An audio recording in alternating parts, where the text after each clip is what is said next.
Hello everyone, my name is Dr. Joel Bennett, and in this tutorial we're specifically going to look at adjusting our level, specifically looking at the platform's design. So at the moment, the level that I've created and provided you is relatively simple, not overly complex, and pretty much a linear process. So we could look at adding more platforms into our level.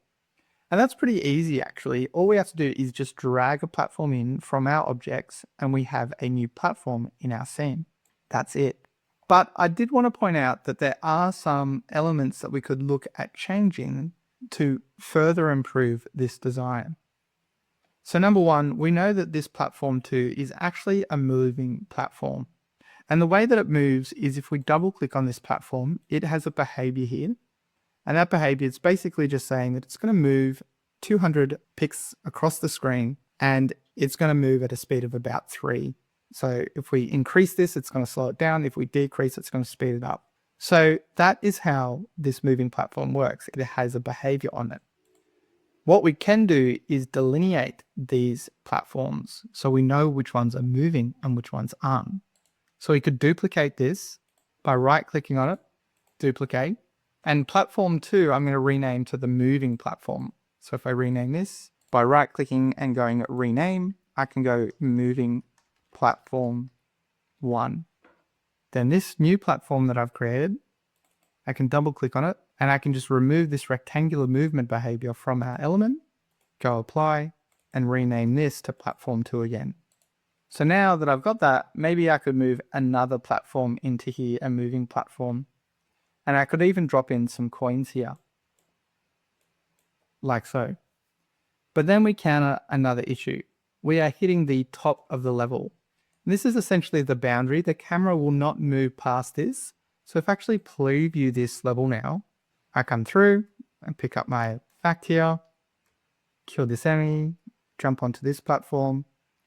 Now we're going to have an issue here where if I try and jump, I'm not going to be able to jump high enough to get onto that platform.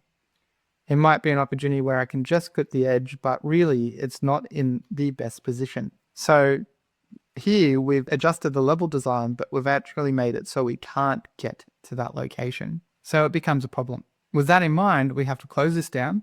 And what we could do is click on our player character here, come into our behaviors, and we could come down to our jump controls. We can see here that we've got our jump, the gravity applied to it, my jump speed, my falling speed, and my jump sustain time. So maybe I could increase this jump speed to 750 and reduce the gravity by 950.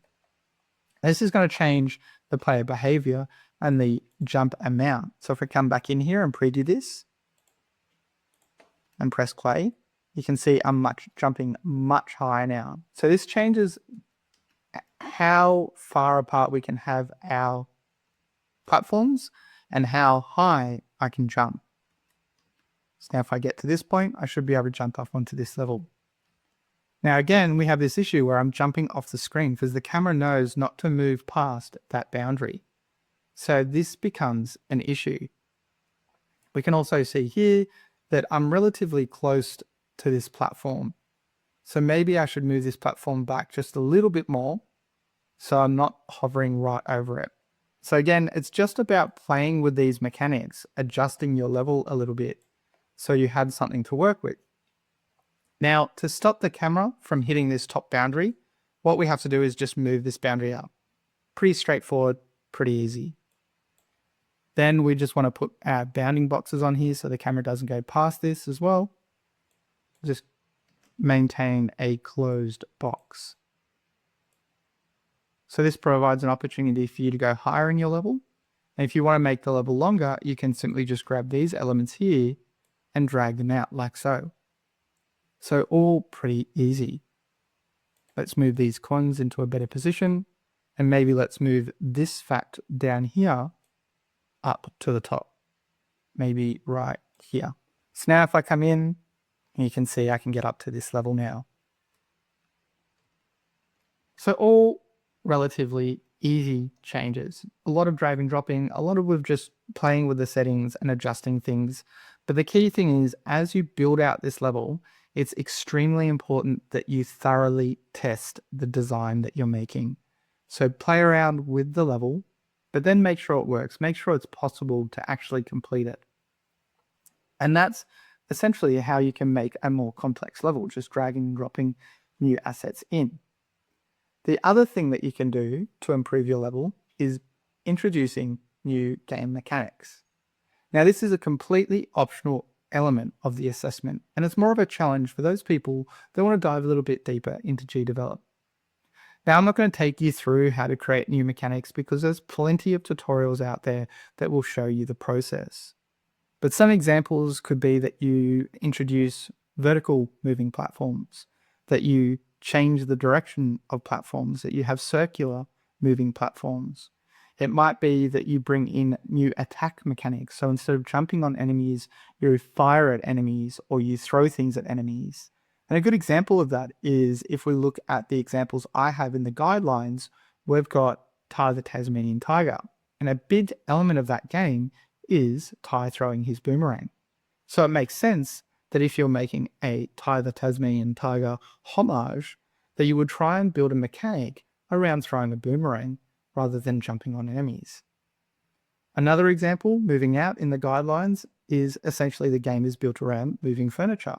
So it might be that you create some furniture elements, some assets, and that you actually create the ability for you to push those assets off screen.